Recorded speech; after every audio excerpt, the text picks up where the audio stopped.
Meus irmãos, graça e paz, mais um dia da nossa leitura bíblica. Em Levítico capítulo 14, nós temos a purificação do leproso, a purificação daquele que até pouco tempo estava cerimonialmente impuro. Conforme falamos no capítulo 13, a pessoa que tinha uma enfermidade na pele, que era identificada como lepra, ela não poderia estar próximo da congregação.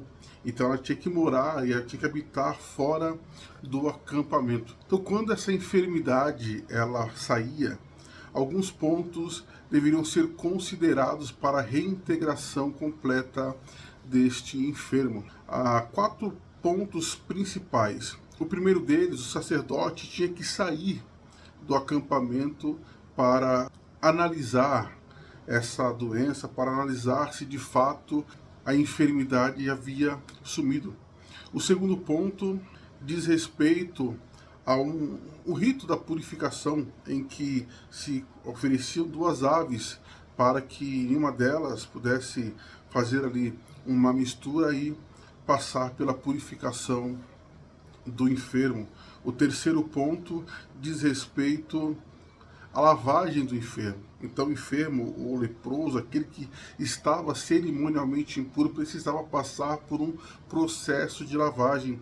E depois de 8 dias, entra o quarto ponto, ele oferecia sacrifício. Ele levava um cordeiro junto ao altar para oferecer holocausto. Então, o primeiro ponto diz respeito justamente a Cristo.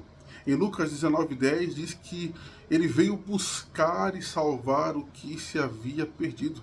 Então nós nunca fomos ao encontro de Jesus. Ele veio para que nós pudéssemos nele ser livres da lepra, livres da enfermidade que nos afasta do Senhor. E também o autor aos Hebreus, no capítulo 9, versículos 13 e 14, vai dizer que os cordeiros eles eram mortos, eles eram oferecidos, mas aquilo era passageiro. E no versículo 14 do capítulo 9 diz: imagine como o sangue de Cristo nos purificará. Então, para que o enfermo, para que o leproso pudesse ser totalmente reintegrado, era necessário ser purificado do seu mal. Então, essa purificação, essa reintegração do leproso diz muito respeito à nossa vida hoje diante de Deus. Capítulo 15 do livro de Mateus, o texto vai tratar acerca da batalha entre Jesus e os fariseus. Os fariseus quiseram questionar a Jesus acerca de seus discípulos, porque eles não praticavam as tradições acerca da purificação, mas Jesus foi um pouquinho além, mais uma vez trazendo a necessidade de uma vida interna pura e não somente externa. Não adianta eu lavar as minhas mãos para comer e ter um coração totalmente distante de Deus. A purificação que os fariseus queriam, ela era totalmente externa. Mas Jesus toca numa ferida muito grande, uma prática que eles faziam que os conduziam para distante da lei de Deus. Jesus fala sobre o mandamento que deveríamos honrar pai e mãe. Porém, o que eles praticavam no seu ciclo era muito diferente. Quando o pai e mãe estivesse velho, por exemplo, a lei dizia que era obrigação do filho acolher os seus pais. Mas eles manipulavam a lei de acordo com a sua vontade. Eles diziam aos seus pais já idosos, já que não conseguiam se manter: olha, eu prometi, ou eu dediquei todos os meus bens ao Senhor, de forma que eu não tenho condições de cuidar de vocês. Então o pai e a mãe, como sabia que aquilo que era dedicado ao Senhor não podia ser mexido, ficavam à deriva desta vida. Então Jesus fala justamente sobre isso. A prática deles os conduzia para distante do Senhor.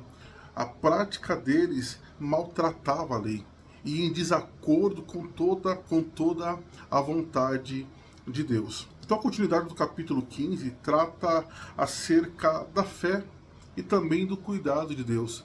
Vemos aquela mulher cananeia que de maneira incessante buscava: Jesus, filho de Davi, me ajuda, me acolhe. Os discípulos: Senhor, essa mulher venha diante de nós gritando, faça alguma coisa, despeça ela, né? Mas no versículo 28, Jesus dá testemunho da fé dela, dizendo: grande é a sua fé.